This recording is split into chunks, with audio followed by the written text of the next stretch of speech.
প্রিয় দেশবাসী, আপনারা দেখেন এই যে পুলিশ এবং র্যাবের সাথে আমাদের প্রায় 2 ঘন্টা সংঘর্ষ হয় এবং সর্বশেষ তারা সারেন্ডার করতে বাধ্য হয় আমাদের কাছে।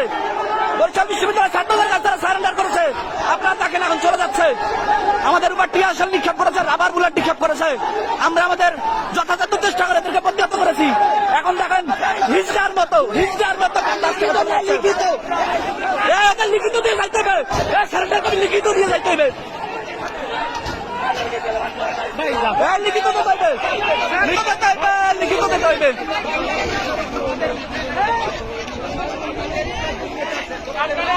আপনারা দেখেন সাধারণ শিক্ষার্থী এমন ভাবে প্রতিরোধ করেছে, অভিযানদের শক্তি আপনারা দেখে রাখেন।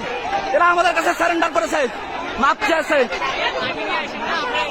আপনাদের লিখিত দিতে হইবে, তো লিখিত।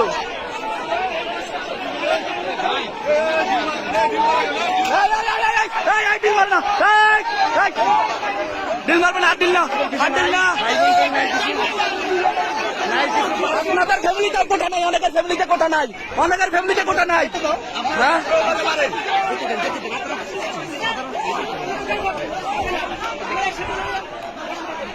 দেখছেন আপনারা এই হিজড়ার গোষ্ঠী ববিয়ানদের কাছে পরাজিত হয়ে সারেন্ডার করেছে এবং আমাদের সবাইকে ডেকে তারা স্বীকার করেছে যে আমরা আসলে চলে যাচ্ছি এবং তারা হচ্ছে ক্যাম্পাস থেকে চলে যাচ্ছে। এখন জানি না তাদের কোনো দুর্বসন্ধি আছে কিনা পরবর্তীতে। আপনারা দেখেন এই যে সবাই এবং এলাকাবাসী, বিশেষ করে বরিশাল বিশ্ববিদ্যালয় অঞ্চলের যে এলাকাবাসী,